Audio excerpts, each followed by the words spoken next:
Yes ఇవాళ నేను వివేక్ గారు కలిసి ఇద్దరం కలిసి పిటిషన్ నేను ఒకటి వివేక్ గారు ఒకటి ఇద్దరం వేసింది ఇలా జడ్జిమెంట్ కాపీని తీసుకుపోయి సెక్రటరీ గారికి ఇవ్వడం జరిగింది.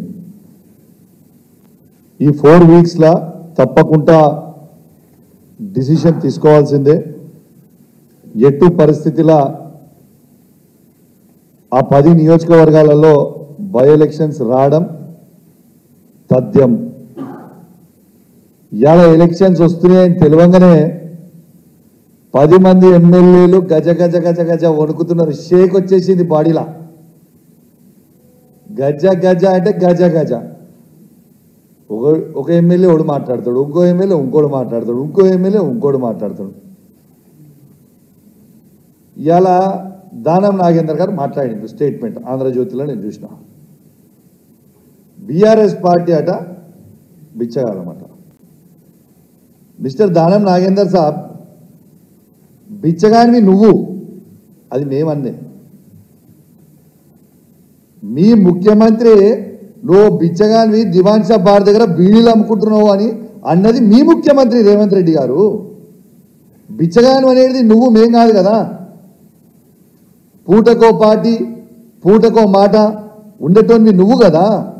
కాంగ్రెస్ పార్టీలో ఉన్నావు, దాని తర్వాత తెలుగుదేశం పార్టీ పోయినావు, దాని తర్వాత మళ్ళీ కాంగ్రెస్ పార్టీకి వచ్చినావు, మళ్ళీ తర్వాత మళ్ళీ బీఆర్ఎస్ పార్టీకి వచ్చినావు, మళ్ళీ కాంగ్రెస్ పార్టీ పోయినావు. You are named as a cheater of Hyderabad. నీకంటే పెద్ద చీటర్ ఈ ప్రపంచంలోనే లేడు. ఫ్రస్ట్రేషన్లో మాట్లాడుతూ ఉన్నావు. మొన్న ఈ పార్టీలో చీట్ చేసి పోయి కాంగ్రెస్ పార్టీ నుంచి సికింద్రాబాద్ పార్లమెంట్గా చేస్తే ప్రజలు నీకు బుద్ధి చెప్పిర్రు. రేపు నువ్వు ఎమ్మెల్యేగా కాదు మాజీ ఎమ్మెల్యేగా శాశ్వతంగా మిగిలిపోతావు. గ్యారెంటీ నాగేందర్ రాసి పెట్టుకో అని చెప్తా ఉన్నాను.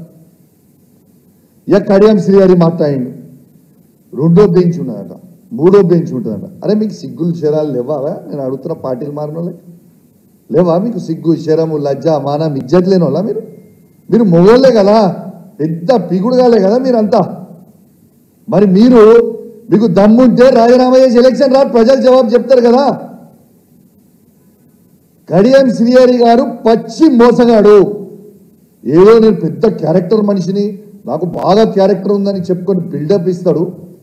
ఆయనంత పెద్ద చీటర్ని ఈ ప్రపంచంలో నేను చూడలేదు. ఎందుకంటే పార్లమెంట్ క్యాండిడేట్గా మేము డిక్లేర్ చేసినప్పుడు పొద్దున వస్తాడు, కేసీఆర్ గారి దగ్గర బ్యాగులు తీసుకొని పోతారు, సాయంత్రం పోతాడు, పోయి కండవ కప్పుకుంటారు కాంగ్రెస్ పార్టీ. ఇదా నీ character? You are a cheater, you are a characterless fellow. నీకు క్యారెక్టరే లేదు. ఇంకా నువ్వు ఏదో పెద్ద నీతులు మాట్లాడాల్సిన అవసరం ఏం లేదు. నీ స్టేషన్ పూర్ ఎలక్షన్లలో నువ్వు గెలుచుడు దేవుని గిరిగా, కానీ డిపాజిట్ తెచ్చుకో. డిపాజిట్ తెచ్చుకో. నువ్వే మొగను అయితే పో.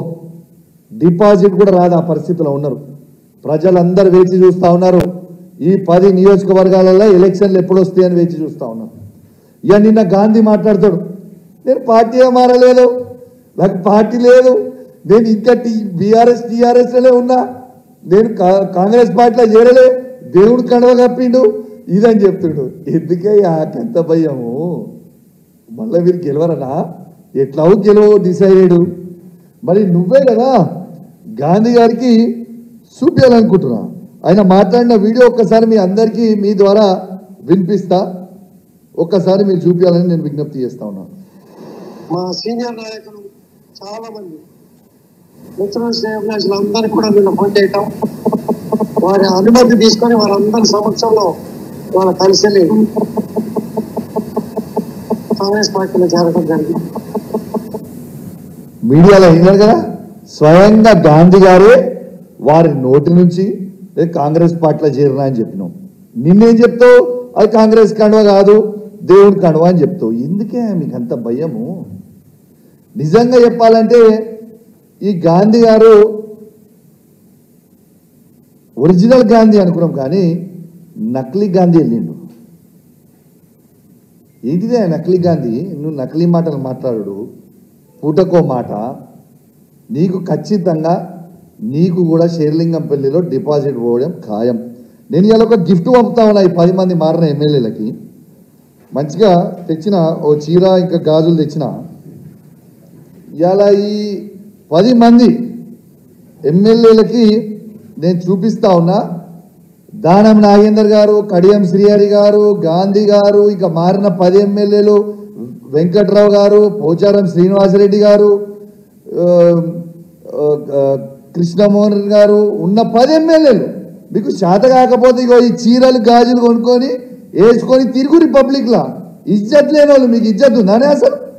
మీకు ఇజ్జత్ లేని వాళ్ళు కాబట్టి ఇగో మీ ఇద్దరికి మీరు మొగోలు కాదు కాబట్టి ఇగో చీరలు గాజులు పంపుతా ఉన్నా. ఈ 2 కూడా మీరు వేసుకొని తిరగాలని నేను విజ్ఞప్తి చేస్తా ఉన్నాను. ఇలా ఎందుకు ఇంత మాట అంటున్నా అంటే నిజంగా దమ్ముంటే మొగోన్ లెక్క రాజకీయం చేయాలి. గజ ఎందుకు అనుకుంటుర్రా? ఇలా కోర్టు డిసిషన్ రాగానే మీరు అందరూ ఒకడేమో నేను పార్టీలో చేరలేదని, ఒకడేమో సుప్రీంకోర్టు బెంచ్ ఉండేదని, ఇంకోటేమో ఇంకోటని ఖచ్చితంగా ఈ చీరలు గాజులు వేసుకోవాలి. మీరు రిజైన్ చేయకపోతే స్పీకర్ గారు నిర్ణయం తీసుకునే కంటే ముందే మీరు రిజైన్ చేసి ఎలక్షన్లకు పోరి. లేదు అంటే ఈ 2 రోజులలో మీరు పోలేదంటే ఖచ్చితంగా ఈ చీరలు గాజులు మీ ఇంటికి కొరియర్ చేస్తా, అడ్రస్ కొని కొరియర్ చేస్తా, గ్యారంటీగా చేస్తా. అది కూడా మీడియా సమక్షంలోనే చేస్తా. ఉట్టికి కూడా ఏం చేయాలని తెలియజేస్తూ, మీరు ఎంత గజ వణికినా మీరు కేసీఆర్ గారిని మోసం చేస్తే ప్రజలు ఎవరు క్షమించడానికి సిద్ధంగా లేరు. ఖచ్చితంగా మళ్ళా మేము కేసీఆర్ గారి నాయకత్వంలో ఈ 10 నియోజకవర్గాలలో ఖచ్చితంగా మళ్ళా బీఆర్ఎస్ పార్టీ జెండా ఎగిరేపోతా ఉన్నామని చెప్పి సందర్భంగా తెలియజేస్తా ఉన్నాను. ఎలక్షన్లు రావడం తథ్యం. మీరు అవునన్నా కాదన్నా, మీకు ఇష్టం ఉన్నా ఇష్టం లేకున్నా మీరు చేసిన మోసానికి ఎలక్షన్లు రావడం తథ్యం. మీరందరూ మాజీ లౌడ్ ఖాయం. ఇది రాసి పెట్టుకోరని చెప్పి సందర్భంగా తెలియజేస్తూ సెలవు తీసుకుంటా ఉన్నాను. జై తెలంగాణ, జై కేసీఆర్.